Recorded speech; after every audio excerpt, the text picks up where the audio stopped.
함께 보실 하나님 아버지의 말씀은 사무엘하 19장의 말씀입니다.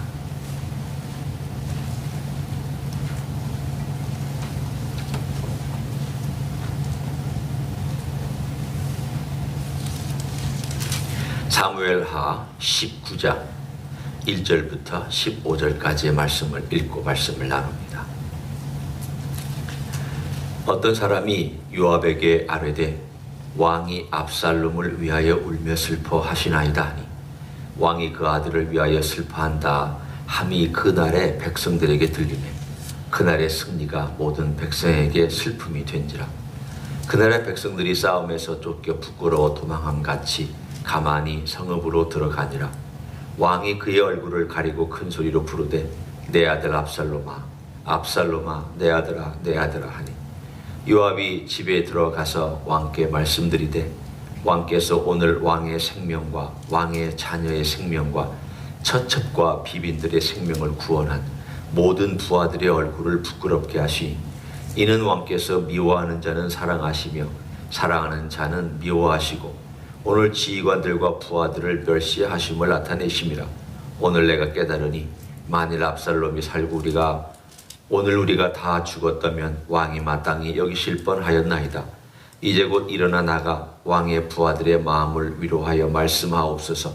내가 여호와를 두고 맹세하옵나니 왕이 만일 나가지 아니하시면 오늘 밤에 한 사람도 왕과 함께 머물지 아니할지라. 그리하면 그 화가 왕이 젊었을 때부터 지금까지 당하신 모든 화보다 더욱 심하리이다 하니 왕이 일어나 성문에 앉음에 어떤 사람이 모든 백성에게 말하되 왕이 문에 앉아 계신다 하니 모든 백성이 왕 앞으로 나아오니라. 이스라엘은 이미 각기 장막으로 도망하였더라.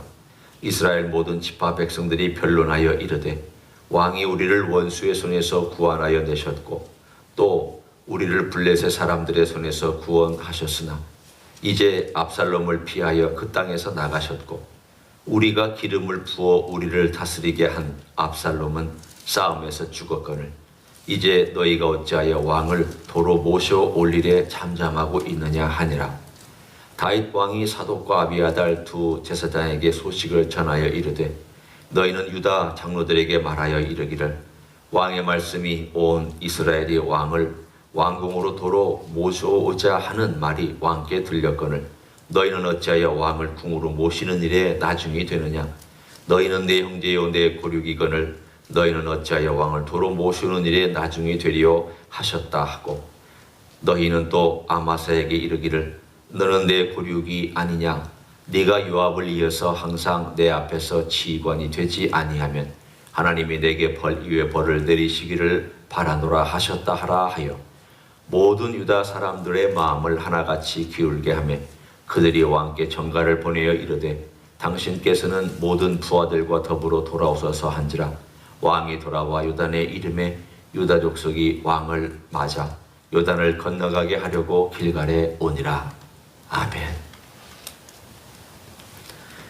오늘 이 19장은 다윗 왕의 환궁에 대한 이야기를 다루고 있습니다. 다윗 왕이 다시 예루살렘으로 이렇게 요단을 건너서 돌아가는 과정 속에 참 묘한 인간들의 그 군상이 다양한 인간들의 모습이 오늘 본문에 등장합니다. 사람이 위기 때에도 그 사람의 진묵명이 잘 드러나는 편이고 또 위기가 끝난 다음에 회복되는 과정 속에서도 또 그 사람의 어떤 진짜 모습들이 드러나기도 합니다. 오늘 다윗을 비롯한 그 사람들이 나오죠. 다윗 나오고 먼저 요압에 대한 이야기를 우리가 1절에서부터 15절까지 읽었습니다. 다윗이 너무 슬퍼하니까 거의 판단력을 상실할 정도로 자기 아들을 잃어버린 것에 대해서 상심하고 있었습니다. 그럴 수밖에요. 우리가 함께 나눴던 것처럼 죄책감 또 자기가 아들과의 관계를 제대로 회복시키지 못했던 그러한 실패, 압살롬에 대한 안타까움, 상황, 등등등의 복잡한 것들이 얼마나 마음을 부끄럽게 하고 짓누르겠습니까? 그렇지만 오늘 요압이라고 하는 사람의 말 정말 상황에 맞는 말입니다. 비록 내란이지만 일단 이 사람들은 목숨을 걸고 다윗을 위해서 싸워줬습니다. 그리고 물론 자기들의 목숨을 위해서도 싸웠지만 다윗을 위해서 싸웠고 다윗의 왕국을 위해서 싸운 셈입니다. 결론적으로 말하면 압살롬은 정식의 승계를 받은 왕이 아닙니다. 하나님이 인정한 왕도 아닙니다.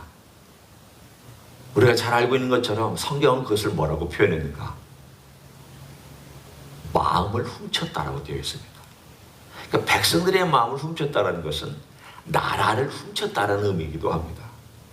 그러니까 훔쳤다라는 것은 정당한 방법으로 물려받은 것이 아니라 자기가 술수와 교묘한 꾀와 하나님께서 허락하지 아니한 방법을 온갖 방법을 다 동원해서 자기 것을 만들었다가 다시 하나님께서 되돌려 주신 사건입니다.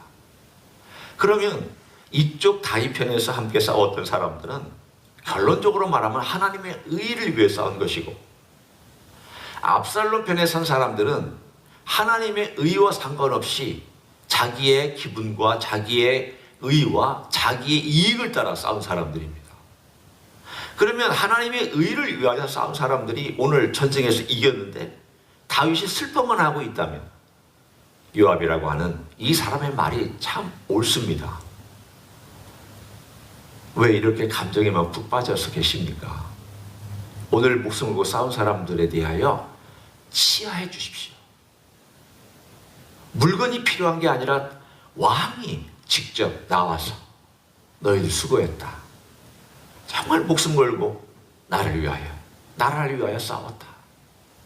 정말 하나님 기뻐하시는 일을 했다. 비록 아들이 죽었지만 이들의 수고하고 애쓴 것을 인정해 줘야 될 그 상황에 대하여 요압은 참 냉철한 사람입니다. 우린 요압이 이기적인 사람인 거 알고 있습니다. 잔인한 사람인 거 알고 있습니다. 그러나 한편으로는 복합적으로 그가 어떤 상황이 되었을 때 그 상황을 명확하게 또 판단하는 그런 사람이기도 합니다. 오늘 다윗 곁에 있었던 다양한 사람들의 모습을 우리가 한번 잠깐 살펴보면서 하나님의 왕국이 어떤 것이었는가, 또 오늘 우리에게 와서는 하나님의 나라가 어떤 성격을 가지고 있는가, 그리고 어떤 사람들이 있을 수 있는가를 우리가 살펴보기를 원합니다. 먼저 요압을 봤습니다. 우리가 다윗은 나중에 다시 한번 또 끝에 가면 끄집어낼 것입니다. 요압을 봤고요. 그래서 그가 돌아올 때에 우리가 그 전에 보았던 시므이가 등장해서 비겁한 시므이, 저주했던 시므이가 그 얼마나 두려웠겠습니까? 자기 목숨과 가족이 얼마나 위태로웠겠습니까? 다윗 왕께 와서 잘못했다고, 나를 죽이지 말아달라고. 다윗이 죽이지 않습니다. 나중에 솔로몬이 그의 잘못한 것에 대해서 너의 이런 한계를 내가 정해주지만 이 한계를 벗어나면 네가 죽을 것이다. 결국은 왕명을 어기고 자기 마음대로 하다가 죽습니다. 결국 시므이의 마음속에 있는 것은 자기 마음대로 유리할 때 이쪽에 붙었다가 불리할 때는 또 붙지 않았다가 결국은 그렇게 움직이는 한 모습을 시므이를 통해서 볼 수 있습니다. 시바라는 사람이 또 나옵니다. 시바라는 사람은 다윗이 도망할 때에 풍성한 음식과 나귀를 가지고 와서 섬겼던 사람입니다. 그 사람이 와서 다윗을 맞이합니다. 그런데 정말 시바가 무비보셋에 대해서 했던 얘기가 어느 정도나 진실인지 나중에 무비보셋이 등장하는 것에 따라서 다 의문의 사람들입니다. 무비보셋이 등장합니다. 무비보셋은 다윗이 묻습니다. 너 왜 나 안 따라갔느냐? 그러자 시바가 나를 속였습니다. 그가 나를 속이고 나를 모함했습니다. 그러자 다윗이 그러면 너와 시바가 너의 아버지 사울의 땅을 반반씩 나눠 가져라. 그렇게 얘기를 하자 무비보셋이 아닙니다. 나는 이 땅 필요 없습니다. 제가 당신을 뵈는 것으로 충분합니다. 그렇게 얘기를 합니다. 이쪽을 보면 시바가 맞은 것 같고 또 이쪽을 보면은 무비보셋이 맞은 것 같습니다. 정확한 진리와 진실은 우리가 여기서 알 수가 없습니다. 다만 우리의 삶 속에서 진실을 알기 어려운 상황이 있을 수 있구나. 다윗도 판단하기 어렵고 또 다윗도 그것을 굳이 밝혀내려고 하지 않은 그런 모습을 우리는 볼 수 있습니다. 그리고 나서 다섯 번째, 오늘 뒤에 가보면 다윗이 우리가 읽은 본문 가운데 있었던 이야기의 연장선상에서 다시 한번 한 사건이 등장을 합니다. 그 사건은 다른 것이 아니라 유다의 장로들에게 가서 왜 이스라엘 장로들은 나를 데리고 와서 회복시키려고 하는데 너희들은 이렇게 늑장을 부리냐라고 하는 바로 그 대목입니다. 한번 생각해 보십시오. 압살롬을 왕을 삼을 때에 이스라엘 장로들도 기름을 부었고 유다의 장로들도 압살롬에게 기름을 부었습니다. 하나님의 뜻과 상관없이 그들이 기름을 부었습니다. 그리고 왕 삼았습니다. 그런데 다윗이 승리했습니다. 얼마나 입장이 곤란했겠습니까? 자기들이 기름을 부어서 우리를 다스려달라고 하는 압살롬은 전쟁에서 패배해서 죽고 자기들이 배반했던 다윗은 멀쩡히 살아있으니 그러자 그래도 이스라엘 장로들은 먼저 그래도 이 사람이 우리를 블레셋에서 구원해 줬고 우리에게 이런 혜택을 주지 않았느냐, 우리를 다스리라고 해줬던 압살롬은 죽었으니 우리가 가서 그래도 왕을 모셔오자. 이스라엘 장로들은 그렇게 했습니다. 근데 유다 장로들은 아마도 더 죄책감이 컸겠죠. 왜? 같은 지파에 특별히 헤브론에서 왕이 되었던 다윗을 배반하고 그 아들에게 기름을 부어서 그 아들을 왕으로 삼았으니 유다 지파의 장로들은 더 마음이 부끄러울 거 아닙니까? 머뭇거리고 있는데 다윗이 먼저 손을 내밀었습니다. 빨리 오라고. 거기까지는 문제가 없습니다. 근데 문제는 어디서 나타났느냐? 유다의 장로들이 와서 다윗과 만났을 때에 그를 모시고 요단강을 건너서 황궁하는 데에 이스라엘 장로들하고 상의를 하지 않았습니다. 유다의 장로들이 그렇다고 치더라도 다윗이라도 그렇게 하지 말았어야 됩니다.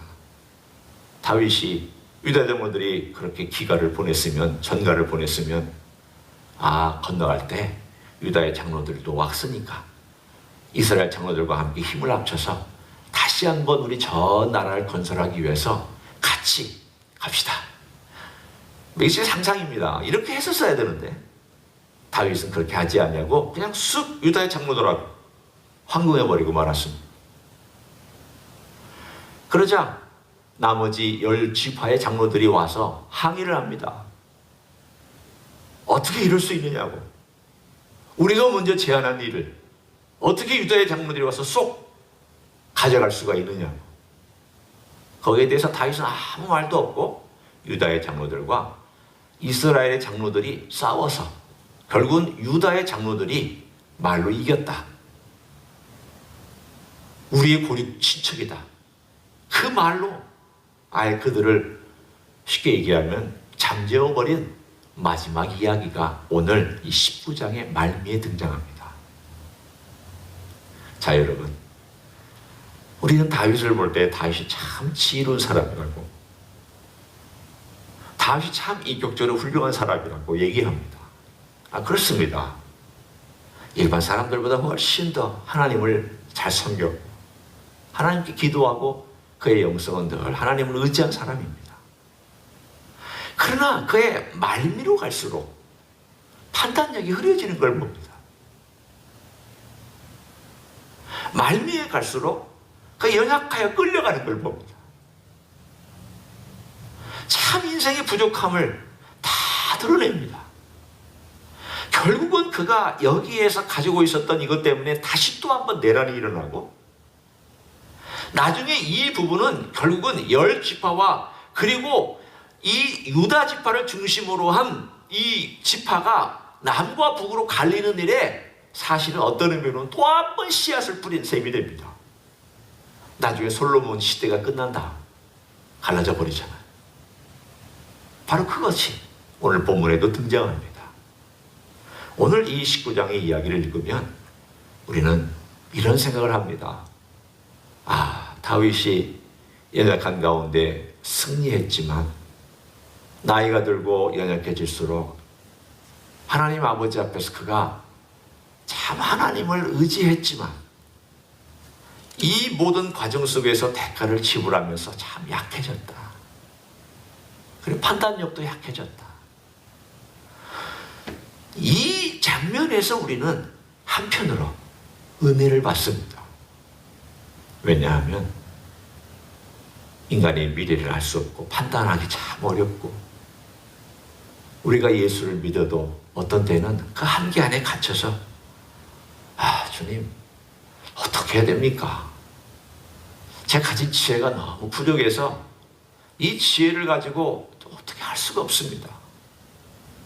우리는 최선을 다하고 어떻게든지 지혜를 짜내고 어떨 때는 기도하면서 말도 하고 선택도 하지만 그 한계 안에 갇혀서 못 볼 때가 많고 못할 때가 많습니다.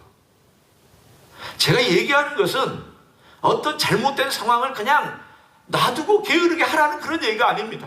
정말 우리가 한계 안에 갇혀 있을 때 정말 우리는 주님 앞에 기도하면서 공동체를 위하여 너희가 이렇게 해라. 그럼 우리 나름대로 하고 또 사랑해라.